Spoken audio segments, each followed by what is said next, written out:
Então precisa ensinar como é um trabalho de educação política que nós precisamos fazer. Dá para fazer? Claro que dá, custa nada. Os canais são todos aí, as rádios estão aí. É fazer uma coisa chata? Não. É fazer uma coisa, claro, por exemplo, uma disciplina de sobre Constituição não é disciplina no curso de Direito Constitucional, não. Isso é uma chatice, né? Seria uma chatice para alguém do ensino médio e tal. Não, mas é uma coisa simples. Pega a Constituição e analisa o seu bairro. Pega o artigo tal, como é que o artigo 37 da Constituição diz que a administração pública, direta ou indireta, tem de se pautar pela legalidade, impessoalidade, moralidade, publicidade e eficiência. Pô, tá perfeito, né? Pega isso na sua cidade, fala para aluna, para o aluno, como é que é isso? Tem publicidade dos atos do prefeito? Tem legalidade? Tem pessoalidade ou ele emprega o pessoal da família? Quais as relações? Elas são mediatizadas pelo espírito republicano da Constituição ou pelo velho coronelismo que vai sempre se readaptando? Porque entra século, sai século e o coronelismo está ali. Verdade. Só que ele vai se readaptando. Então nós precisamos fazer isso. Aí tem também a universidade, que eu fiquei 30 anos como professor universitário. Me aposentei já faz algum tempo. Mas eu fico decepcionado com a pouca ação da Universidade Brasileira, especialmente a Universidade Pública, na sociedade. Aquelas pontes que no passado nós tínhamos, que ligavam a universidade à sociedade, não existem mais. Então a universidade ela tem que estar ligada às mudanças da sociedade. Ela tem de ser a consciência crítica do Brasil, né? Pensar, refletir, debater, isso é essencial. E, infelizmente, nós não temos. A universidade é um corpo à parte, tem boas pesquisas. Eu estou falando só da área, especialmente das ciências humanas. Mas essa ligação com a sociedade ainda existe. Então nós precisamos dar essa sacudida. Senão, ficam dois corpos totalmente separados e a universidade perde esse caráter, já a universidade pública especialmente, de ter ligação com o desenvolvimento do país. Na ditadura, eu peguei todo o período do regime militar, a SBPC, a Sociedade Brasileira para o Progresso da Ciência, tinha as reuniões em julho, no mês de julho. Eu lembro de uma delas que ficou célebre em 1977. Era para ser em Fortaleza, acabou sendo proibida, foi na PUC São Paulo. Nessa época eu fazia economia ainda. E foi lá, lotou. O Brasil inteiro se interessava. O Tuca, não era o Tuca de hoje, o teatro era muito maior antes do incêndio. O presidente era Oscar Sala, era um físico da USP, da SBPC. Chegou uma hora que ele falou o seguinte, o pessoal que estava assistindo, para não bater palma, porque o auditório cabia 1.500 pessoas, tinha a parte de baixo e a parte de cima. Devia ter umas 3.000. E batendo as palmas, as ondas podiam levar, criar problemas estruturais, lá, de tanta gente que tinha. Ele falou, olha pessoal, porque é aquele entusiasmo, tal. Nós perdemos esse entusiasmo, né? Ou fica a crítica pela crítica, o que não leva absolutamente nada, né? Ou se fecha sobre si mesmo. Então esse entusiasmo, os partidos políticos também são modorrentos. Como um jovem vai participar do partido político? Não vai participar nada. Primeiro, ele nem sabe onde fica. O partido funciona como comitê eleitoral 2 anos antes do candidato A do candidato B. Não tem vida. O voto, como nós temos no Brasil, o voto proporcional é um horror. As grandes democracias, todas, é o voto distrital. Ou distrital puro, como na Inglaterra, por exemplo, ou distrital misto. Então, você divide o Estado, o Brasil, em distritos, você sabe onde mora o deputado, e ele sabe onde estão os seus eleitores. Então não tem fenômeno eleitoral com 2 milhões de votos para passar voto para o Paulo, para o Pedro, para a Maria, não.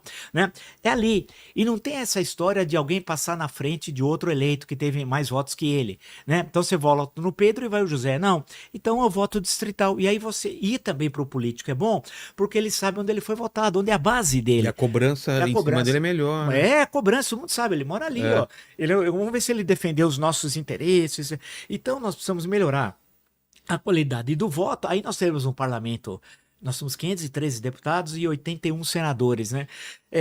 Mais ligado ao Brasil, porque olha, nós temos a TV Senado, que é importante, temos a TV Câmara, mas quando você assiste, principalmente a partir de 2018, o pessoal tem uma foto da Folha de São Paulo uma vez, na legislatura passada, o fotógrafo estava ali em cima, tinha alguém na tribuna falando, e os pessoal de pé, cada um fazendo uma selfie ou fazendo uma live ali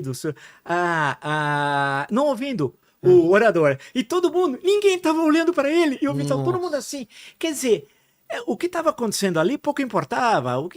Então ele falava para fora, porque tem parlamentares que são fortíssimos nas redes sociais e não tem trabalho nenhum no parlamento, que é aquele trabalho que cansa. Você está na comissão X, você é relator, você precisa ler os projetos. Isso não, os caras querem lacrar, né? E aí pega uma ou outra questão para lacrar. Então é isso, nós precisamos melhorar a qualificação da representação política, mas aí precisa as mudanças constitucionais. Nesse clima de turbulência, é difícil, porque as pessoas querem baixar muito o nível da discussão política, né? E aí começa xingamentos, nós estamos vendo aí, agora nas eleições municipais. E vai para a pauta moral. E entra a pauta moral é um belo exemplo, que é para você dispersar do que é fundamental para o país. Que são essas questões que nós estamos lembrando alguma delas aqui. Aí você fica discutindo, mistura com a questão religiosa. Vai falar sobre aborto, liberação de droga e armas e tal, e as questões realmente que importam. E o banheiro, se o banheiro é assim, o banheiro é assado e tal. Então, a grande questão é que a gente tem de fazer essa mudança. Agora, daí que precisa a mobilização da sociedade. A sociedade está dormindo, o gigante está adormecido, precisa acordar, né? Para fazer com que as coisas andem, o país está...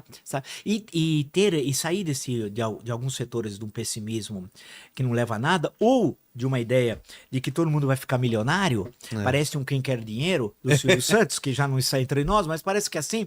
Não, você tem que saber que a riqueza ela é produto do trabalho. O trabalho muitas vezes é produto de gerações e a gente precisa valorizar essa riqueza, respeitá-la, saber que a educação, a iniciativa, a sagacidade, muitas vezes de abrir um negócio. E olha, São Paulo é o exemplo.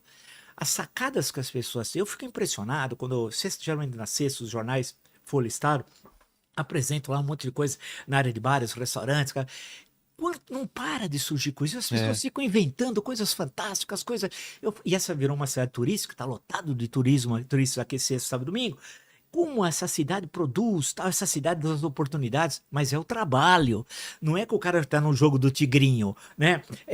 Não é que acha que de uma hora para outra vai cair o dinheiro, basta ele pensar que ele vai ficar rico, não. É através do esforço, do trabalho, da dedicação, de acertar, de errar, né? Saber que nem sempre você no teu primeiro empreendimento dá certo, pode dar errado.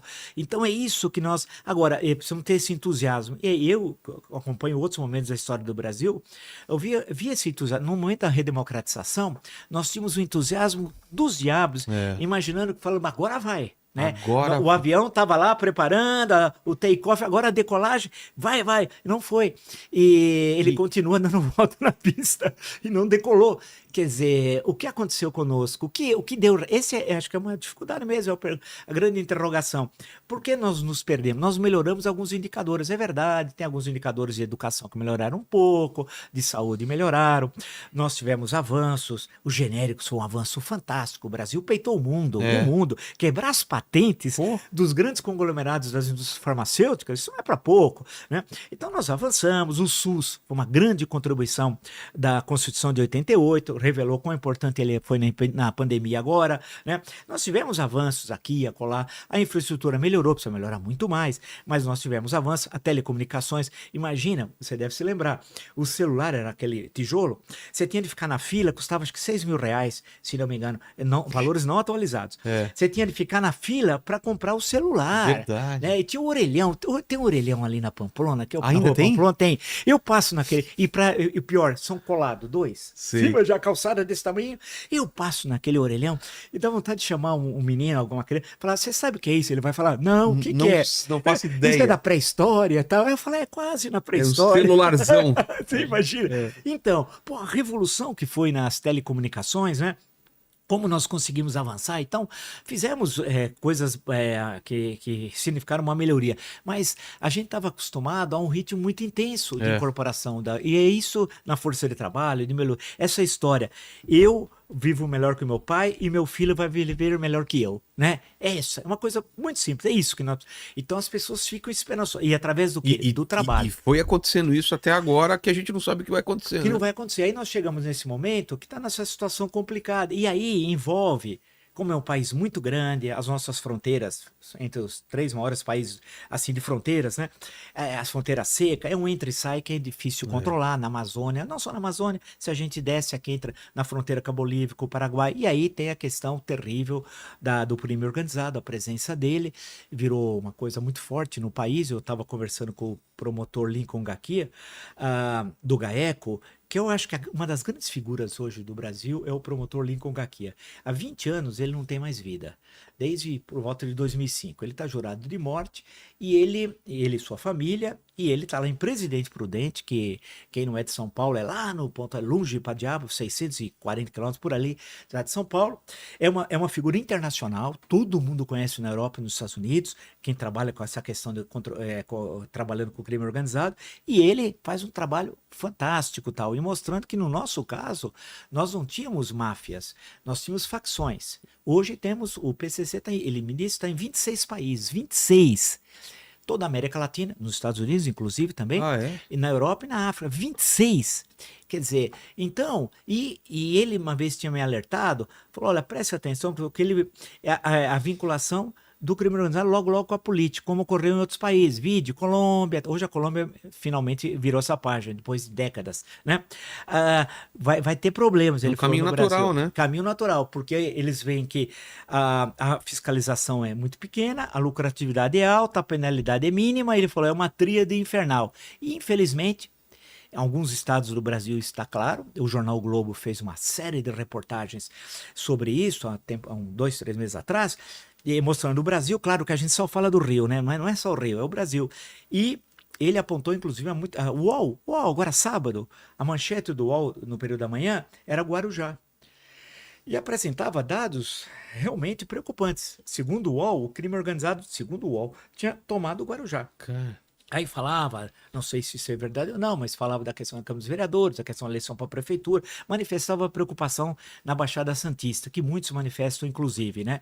E aí outros ficam muito preocupados. Você veja como essa discussão teve no debate das eleições para a prefeitura em São Paulo, né? Que todo momento se falava, e outros ficam preocupados, porque como nós somos aqui a região metropolitana de São Paulo representa 10% do PIB brasileiro, a cidade. Tudo que o Brasil produz, 10% aqui. É uma coisa maluca. Essa cidade é fantástica, né? Aqui é um caso de estudo mesmo. Se você pega a região metropolitana, dá cerca de 22 milhões de habitantes. Quantos países não tem 22 milhões de habitantes? E aí a preocupação do GAECO, do pessoal e dos estudiosos também, é a questão da presença do crime organizado nessas cidades da região metropolitana, especialmente do ABC. Há uma preocupação muito forte em relação a isso. E eu tenho observado e ficado preocupado com as pessoas, muitas vezes perguntam, de onde vem tanto dinheiro de campanhas políticas? Quando o candidato não tem dinheiro, verdade, apresenta, quanto você tem? Aí apresenta aqueles valores dos seus bens, você olha, o partido não tem dinheiro e a campanha é bilionária. Aí você desconfia, né? Como não tem o Silvio Santos, do Quem Quer Dinheiro, aquela história toda, não tem Papai Noel, não tem almoço grátis. Não tem almoço grátis, como diria o Milton Friedman, alguma coisa de errado tá aí. E eu tenho observado, ficado muito preocupado, e as pessoas têm perguntado para mim, falam, olha, Tocha, acontece isso em tal cidade, aqui na região metropolitana, tem isso, tem aquilo, que eu falei, eu não sei. Aí os especialistas, ou o GAECO, a Polícia Civil, o Ministério Público, que deve estar se debruçando. Teve operações várias, uma delas chamada LIX, né? Que seria derivado do latim lixo em português, tal, que também andou mexendo aqui na região metropolitana, inclusive até em São Bernardo do Campo, e a situação é complicada, porque é histórico, tá ficando histórico, tá se petrificando. E eles os especialistas... Donos de posto de gasolina, falsificação, a gente fez um programa só sobre isso. Então, o Bruno Paes Manso tinha levantado num dos seus livros, A República das Milícias, colocando como começa com milícia, né? E como aquilo vai se expandindo e começa a virar um império econômico. E esse império econômico vai solapando as bases da democracia, eleições de vereadores, prefeitos, deputados estaduais, federais, senadores. E aí, se você pega um mapa onde eles dominam e aí cruza com o mapa eleitoral, você começa a ver certas coincidências que são muito perigosas. Isso está presente no Rio de Janeiro, no estado do Rio, não só na cidade do Rio, está presente em São Paulo, não só na cidade de São Paulo, e é muito preocupante, porque aonde isso vai terminar, porque em outros países também ocorreu. É bom lembrar que em certo momento, na Colômbia, o Pablo Escobar imaginou que seria candidato a presidente da República, né? E então a situação é grave. O México hoje vive um problema muito difícil na região centro-norte, especialmente, naqueles estados Sinaloa, Chihuahua, tudo na fronteira, Sinaloa não chega a ser fronteira, mas Chihuahua assim com os Estados Unidos, por causa do mercado americano. Só tem a violência no México, que é a questão do tráfico de drogas, porque tem o mercado americano. Se não tivesse o mercado americano, não teria nada disso no México, né? Então isso é produto da demanda existente lá nos Estados Unidos e a violência que toma essa região, porque é muito dinheiro. Aí você corrompe os policiais, o exército, no caso mexicano, a estrutura judicial. Tem casos lá, os mais... muitos conhecem pelos streaming, né? As séries do El Chapo, por exemplo, né? Que é complicado. E isso tem de ser enfrentado. E nós não podemos, no caso do Brasil, deixar barato, não, porque na hora que isso pega, aí para tirar é muito complicado.